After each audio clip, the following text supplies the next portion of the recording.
what is it that lights you up, and your own story, as you would have heard from many of the people that you interview, and you looking at this journey of putting together all the different parts of our life and how somehow they come into our second act.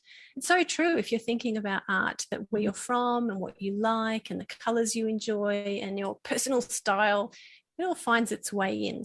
Are you at a crossroads in your career or in life? Well, don't worry, because life's next chapter is waiting. This is the Second Act Success Podcast. I am your host, Shannon Russell. It is time to shine, so let's turn the page and get started. Welcome to Second Act Success.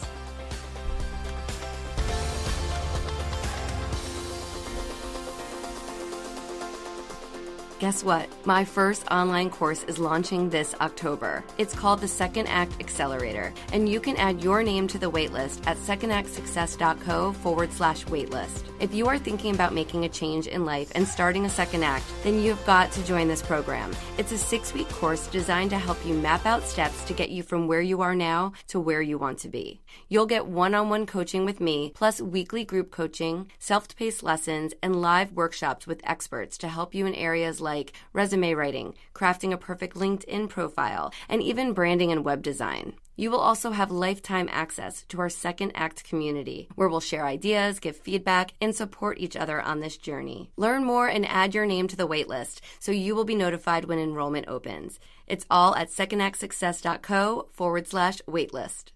Hello, my friend, and welcome.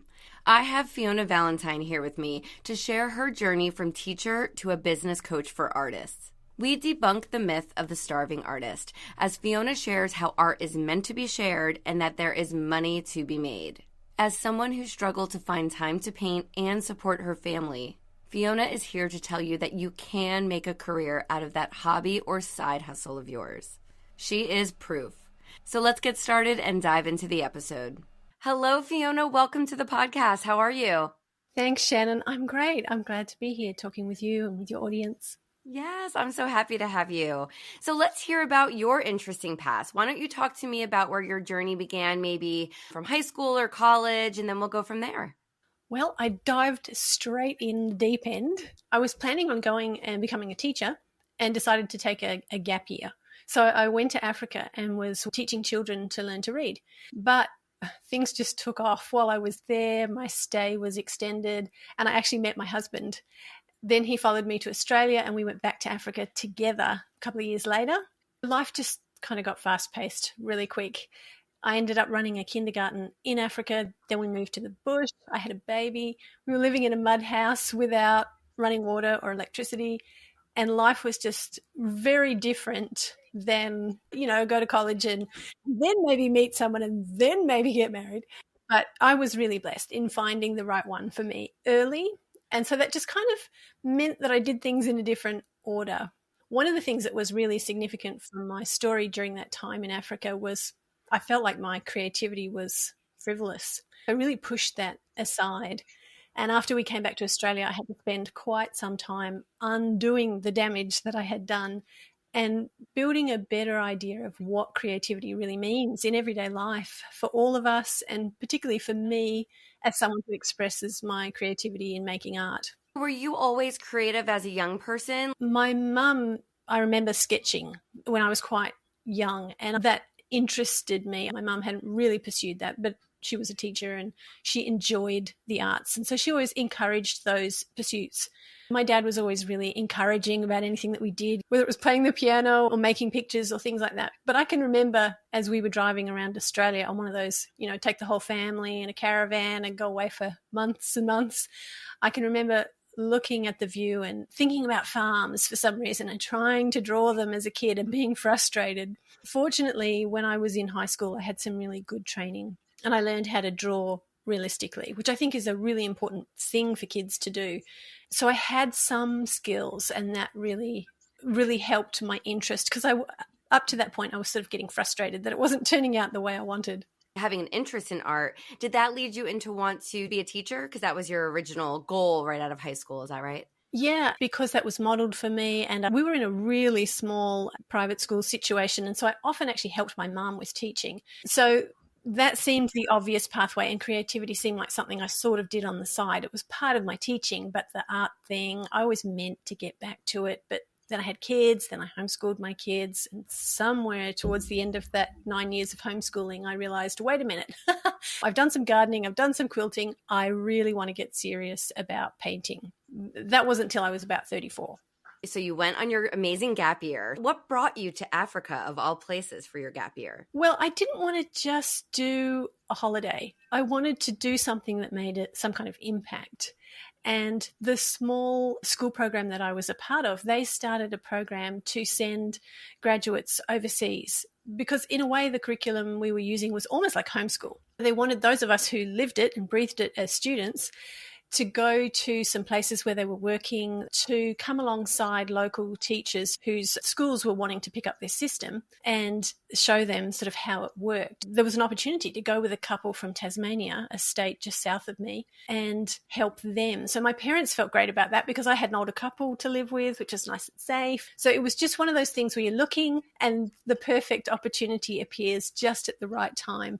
I'm a Christian and I had been praying, and it just felt like one of those things that this was God's timing for me. That's a really big adventure for someone of that age to go on. And you're teaching children, you're working in the schools there. Did that kind of make you think, okay, yes, I do want to be a teacher? Absolutely. I had 12 kids in a little pilot class. And at first I did it with June, the woman that I was living with. And then over time, she could see that I was really passionate about this, but actually teaching wasn't her thing. So she got involved in other ways and she left me to do the class because we were both happier that way. And I just loved it. And with only 12 kids, I could manage just fine. I had a great time. And then it went so well that they wanted to roll it out for 60 kids. So all of a sudden, I'm at a school with 6 staff. They were experienced teachers, but I was explaining the system. Thankfully, they were just all very motherly, and it was a really wonderful time. And at the same time, it was quite confronting being away from family, being in a completely different culture, not really having anyone who was my person. So the first 6 months were pretty tough, but at the same time, very confirming of that teaching side of me. And in those last few months, that's when I met my husband. Interestingly, during that time, I took a trip to the museum with a local artist. She was a missionary who'd been there for many years, illustrating children's books. She was from England, and she took one of her art students from the International High School and I to the museum to draw. She took me aside afterwards and she said, Fiona, this girl's making art her career, but I just want you to know that you actually have more talent. So if you ever want to pursue this, just know that that's there.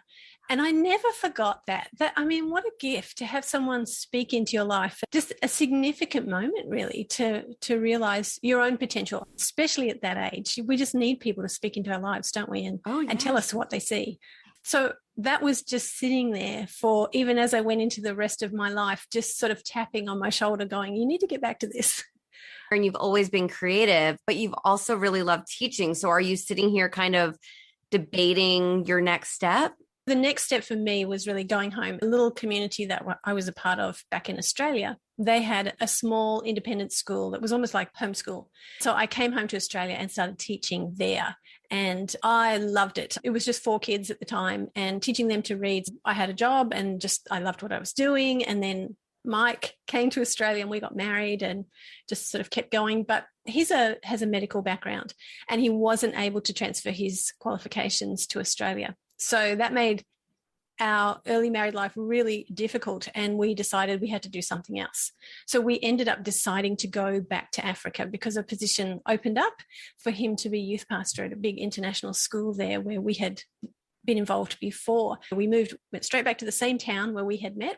He was working with the high schoolers, and I started a preschool for international kids. I had 10 kids from all over the world in this little class, teaching kids to read using the curriculum that I was used to. And I was just in my element. I loved it. And then we decided to start a family. And at the same time, we also moved into the bush, into a different kind of work. We were working in evangelism. We started working with nomads in the desert. So we moved to Niger, which is a French-speaking country. We moved to a mud village with no electricity or running water. And when we moved, I was 8 months pregnant. It was really an amazing time. And at the same time, it was grueling. It was hot. I had to cook everything from scratch. I had a baby. I didn't have any family support. And I decided crazily that my creativity was frivolous, because here I was, there's poverty and suffering around me. So, just painting or drawing, it's just really self-indulgent. And, I can't do that. I had no idea the damage I was doing. Right. But I can see where that came from. Like that came out of the goodness of your heart of not wanting to do something that seemed frivolous while they're in such despair. So I can see where it came from, but I'm sure now in the position you're in, that could have really helped them if you shared some of that art with them. Yeah, absolutely. And even just doing it for my own sense of well-being. Although to me, the surroundings, there was poverty and there was definitely some illness and there were different things. And even for the women who didn't have a lot, there was a lot of joy, and they were using their creativity. They were embroidering their clothes. They were decorating their cooking vessels. They were making blankets for newborns. So if I'd really been looking smart, I would have seen that these women knew what I needed to know. That creativity is just an everyday part of life. Sometimes you need other people to help point out the obvious. But yeah, but you were in a totally different element with a new baby. I can't even imagine that. And then we came back to Australia, and that was the end of our sort of coming and going from Africa years. You're thinking about your second act. What were you thinking? I had a teaching diploma, but it wasn't a government recognized teaching diploma. It was just through this sort of almost homeschool type community. I'd never stopped and gone back to university because that just wasn't the life path we were on. It really hit me hard. I'm not qualified to do anything I'm excited about doing. And by now I had picked up painting. I started painting again seriously. And I was sort of doing that on the side of homeschooling. And I was really enjoying that. But I can't make money doing that. So I went to get a job, and I got a job with a lovely family company in admin. And I learned a lot. I was there for 7 years. I didn't love my job, but I realized I was learning a lot of skills I didn't know anything about, the business side of things, finance. So I was developing different skills in speaking quickly with people, the fax, the filing. It was a completely different headspace. After I'd done that a while, I started thinking, I really want to be home painting. I don't really want to be here. How can I make money from art? That was a big shift moment. So how did you start thinking about that? Everyone has that theory in their head about the starving artist, that you can't make a living with art. Looking back, all of those questions and thoughts, and as you said, that's what everybody tells you. That's what you think. And the way that I move through it now, I look back and I think that journey was just so helpful for me in working with my clients now. But at the time, yes, I'm going, okay, how can I do this? I went to see a woman who I'd gotten to know in the Melbourne Arts Circle, very experienced, lovely artist, beautiful person. And she knew exactly what was happening in the Melbourne art scene. And I asked her, what do I do? So she told me exactly what she was seeing. Artists were having a really hard time, and that the way to do it was teaching. Well, that was music to my ears because I could teach. Mm-hmm. So that was the pathway that I took. I made a TV show with a group called Colour in Your Life. I launched workshops and slowly built up adult classes. I had a deal with my husband that I'd start this side hustle, and when I could replace my salary, then I'd go full time. Good way of thinking, side hustle it. Okay, so then how did that go? I think it's fantastic that you thought to teach not only just children, but adults as well. Kind of broadens the business. Yes. And I really did want to work with adults, but I knew I had a lot of experience with kids. And I actually went to an art festival. I just bumped into somebody at the festival, and he said, oh, I've got a friend who's teaching art. I should get him to tell you how he does it. And, you sort of think, oh, yeah, I'm never going to see this person again. To the man's credit, his friend rang me, and he gave me this beautiful little framework that he was using with teaching kids. And I went, wow, I can do that. So I did exactly what he told me. And it worked. And I built up 2 kids' classes that I had for about 5 years. And someone recommended me for an adult class that needed a new teacher. So I inherited 16 beautiful ladies who were wanting to continue their watercolor painting. And that became the backbone of my business. But the thing that happened next was that I was teaching because I wanted to paint. So I was constantly looking, okay, well, how do I make money from the painting side? Definitely a conundrum. You're happy, but at that point, were you able to leave your corporate or admin job? Yes. So 18 months into this process of teaching classes, I went full-time in my business. That was 2016. And I was so excited to be able to do that. I started to hit my head on the time for money ceiling. I had about 60 students and teaching 4 classes. I was just going, okay, I can't do any more teaching without all of my painting creativity just being depleted. I was pouring it all out in teaching and there was nothing left. So I started exploring the online world and discovered online course creation and blogging. And so I started doing that for a couple of years. And then I worked with a coach and I realized as I'm building my courses, I'm also really passionate about what's happening in these classes with these students. And as their art dreams are growing, these adults, they're wanting to step out into painting and doing more with their art. So I started luxury art retreats and I took a handful of women to a beautiful country hotel in the wine growing region near Melbourne. And we stayed in this beautiful 1850s homestead hotel. It almost looks like something out of Jane Austen, just beautifully decorated. We could just come and I could teach them the art side of things, teach them about sharing their art with the world, how to do that.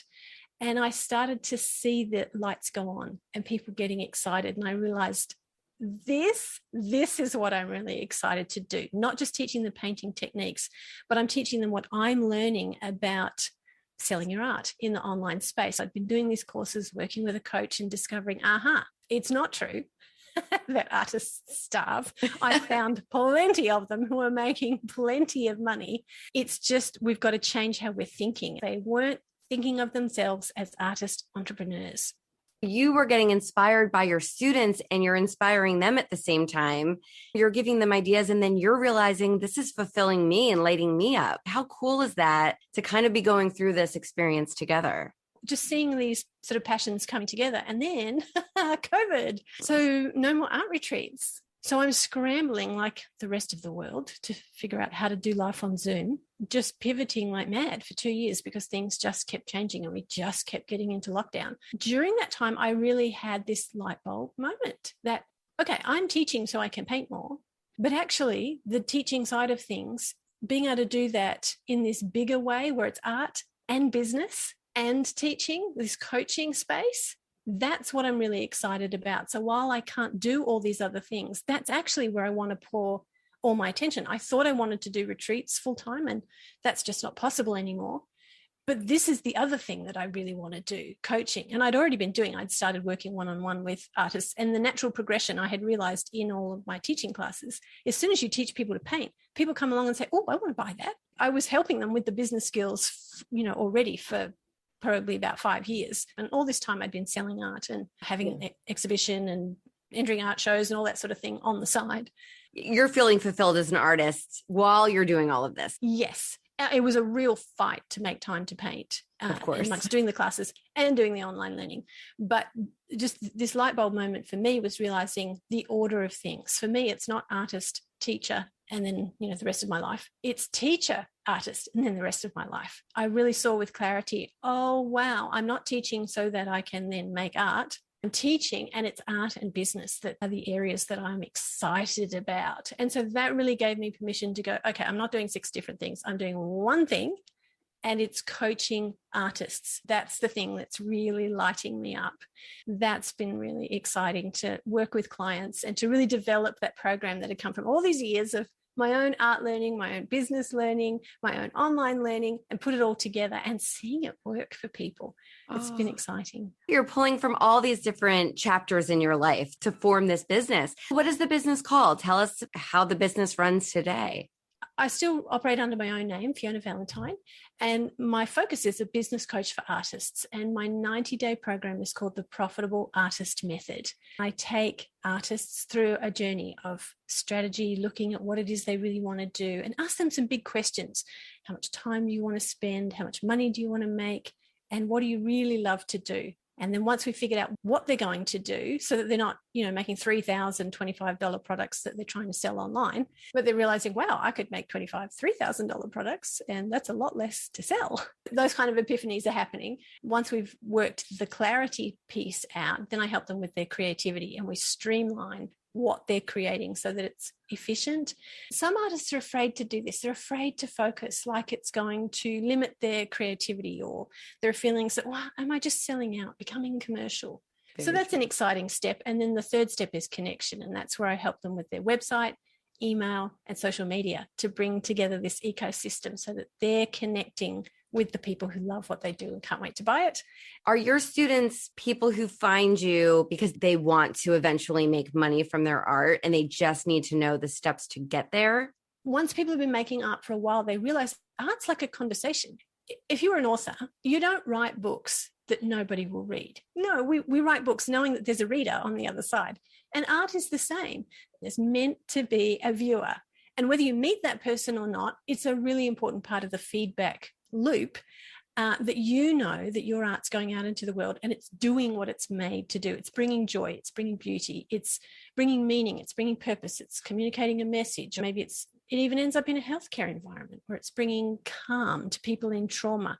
Whatever the purpose of your particular kind of art is, there are viewers and people are respecting that art. Some people get hung up on having to do it for free because it matters, like somehow involving money diminishes it. But it's actually just recognizing and exchanging value, right, to be paid properly for what you do. So sometimes artists have already realized, I want to make a living from my art. How do I do it? Some of them have been selling through galleries for a long time successfully, but they're realizing, wait, the gallery can close. And then where am I? And so they're realizing they need to be more independent. Some of my clients are experienced artists who are realizing the opportunities online. And they're wondering, how do I make more sales? Because I'm not really making ends meet. Some of them have tested the waters by trying Etsy or small products, and they're finding it's a lot of work for very little income, and they're needing a different business model. And then there are other people who've been hobby artists, and they're like me at the beginning thinking, could this work? Could I make income doing something I love? They don't have tech skills, they don't have business skills, and they just go, just show me what to do. And we start right at the beginning. How fantastic for them to have your experience to help them. If a listener is listening, how can they take the first couple of steps, turn this hobby into a profitable business? It starts with those three big questions and thinking about, where do you want this to go? What do you want it to look like? Are you trying to fund your hobby, or are you actually looking at replacing some kind of work, either as a side hustle or eventually a full-time gig? Let yourself dream and think about how that fits with the rest of your life. That's going to be really different for different people. And if you can go there, you kind of begin with the end in mind, as Covey would say, that's really helpful to look at the timepiece of that. How much time do I want to spend on this? And how much money do I need or want to make? Because for me, that was really clear in the beginning. I had a salary that I was trying to replace. So I had a dollar number, and I could look at the time I had and go, okay, well, that's not going to work because I don't have enough time, or that's not going to work because it doesn't make enough money. When they see some of the models that I have of what they can do and realize it's actually possible, it gets exciting. When you face the hard fact that you can't do everything, there isn't time to do everything, and you can get a little bit focused. What is it you really want to make? Do you want to make big art for corporate spaces? Do you want to make paintings that people who've been on holiday can take home with them? Maybe you want to help people remember their wedding day and paint beautiful floral bouquets for them based on their wedding flowers. What is it that lights you up? And your own story, as you would have heard from many of the people that you interview, and you looking at this journey of putting together all the different parts of our life and how somehow they come into our second act. It's so true if you're thinking about art, that where you're from and what you like and the colors you enjoy and your personal style, it all finds its way in. I ask a lot of clarifying questions. And if someone's just starting that process and thinking about it, I have a free guide that talks about some of these things. They can grab that from my Instagram bio. It's called How to Start Selling Your Art. And it really just walks you through some of the questions, some things about pricing to help you get started, just thinking about it in the right way. Oh, that's great. I'll put that in the show notes as well so everyone can grab it quickly. I think one of the things that holds people back when they're thinking about art is sometimes they feel like there are some things they have to have in place. They have to have this huge portfolio of paintings, or, they need an art degree, or they need permission somehow, but you really don't. I teach people how to create their portfolio and build their business at the same time. Because as we go through these clarifying questions and you start to see the kind of art that you really want to make, then I show you how to build up a collection and share the process with your audience. Then when those paintings are ready, the buyers are ready. And once you've done that, that can become a rinse and repeat. And it really leaves you free you're not dependent on anybody else because you've got this whole sales system that's happening. Don't let a feeling that you have to have this giant portfolio before you can begin hold you back, because you really don't. So many people think, oh, it's just a little something I do on the side. But this is so eye-opening. I think this was something you wanted to do on the side just to calm yourself, just to check off a box on your creative energies. Yep. But you were able to work it as a side hustle and then make it into a full-time business. How amazing. Now, looking back over your life of wanting to be a teacher, being a teacher, wanting to do art, being an artist, and putting it all together, would you ever have known that you would come to being a business coach for artists? I definitely didn't see that coming. And now I look back and it makes perfect sense. All those interests are coming together. And probably like lots of the people that you interview, this second act, they didn't necessarily see it coming. It's not like it was a life plan. I mean, my life was kind of backwards. So I found the man first and then, then grew up. But all of those pieces, the overseas pieces, the creativity pieces, the admin business pieces, I couldn't do what I'm doing now without those pieces. So even though some of those chapters were really challenging, it's brought together this unique skill set. And if someone had offered me way back in the day what I'm giving to my clients now, it would have helped so much. Even, going back to 2015, if someone had been able to show me this process, it would have saved me so many headaches. And I think the teacher in me loves saving people headaches and saying, hey, I took the really messy route, but now that I know, you can just go follow these steps and it's so much clearer. It'll save you so much angst and fluffing around with things that just don't work.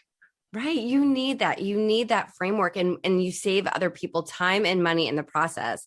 I'm working on a course as well for my clients that's kind of a roadmap to figure out your second act. And I did all the different routes of going to grad school, taking the 9-to-5 job, all these things in my process. And now I'm just putting together kind of a toolbook similar to you. And I feel like I would have loved that resource as well. So it's really, I think it's so wonderful what you're doing to offer this to other artists and future artists out there. You're in a really great place, molding all of your skills together in like a perfect opportunity. It's very fulfilling to be able to take all those things together and know that what you're giving someone, this has come out of life experience. And that this works. And to see the lights go on for people and to see them step into making their dreams work. Yeah, it's a lovely thing. All right, it's time for our 5 fast cues of the week. Here we go. Name one thing that these different chapters in your life have taught you. To relax and be patient in becoming myself. Would you recommend taking a leap into a big life change to your best friend? Yes, I would, with provisos that you have the hard conversations with your spouse, if you have one, get on the same page and just be realistic, because, you can jump and the net might not appear. So being practical while also dreaming is entirely possible. And I think that's smart. I like that net analogy. I have never heard of that before. That's so true, right? That's actually a Liz Gilbert thing. What is one piece of advice that you would give to someone who is trying to start their second act now? Be clear about where you want this to go. Be clear about the end and what you want your life to look like, and keep living while you're getting there. It's not worth it to wear yourself out in trying to get somewhere, especially if where you get to is not actually what you wanted in the first place. So be clear about where you're going and be kind with yourself. Live well on the way. What does the next chapter look like for you? More coaching. I'm actually working with Dan and Staff at Boss Mum, and we're doing a big thing in September, an online summit. And I'm really excited about that because there are kind of 2 sides to what I do. I work with artists who are wanting to build a business, and I also work with businesses who need to build their creative skills. And I build that connection between art and business and help them see how they can unlock their creativity and exercise their brain for more creativity and innovation. So there are a bunch of us who are working in different areas of specialty to coach women who are setting up their own businesses. So I'm really looking forward to coaching artists and coaching business women who want to tap into their creativity. So where can our audience connect with you? The best place to find me is fionavalentine.com, because you'll see all the links to, I have a Facebook group called The Confident Artist. You can grab the free guide, How to Start Selling Your Art. You can also connect with me on Instagram at Fiona Valentine Artist. Fantastic. Fiona, this was so much fun. And what a lovely life story you have. So impressed with everything you've been through. Thank you for digging deep into the juicy details of the journey. Well, it's so exciting and it's brought you to an amazing place. So I thank you for your time and for sharing all your wisdom. And I look forward to seeing what's next and following your career. Thank you. And you too. It's been such a delight to have a conversation with you. That was such a lovely conversation with Fiona. Fiona mentioned that she had suppressed her creative side because she didn't feel like it was necessary or important. And that later she realized, wow, I really could have impacted people more if I had been more present with my arts.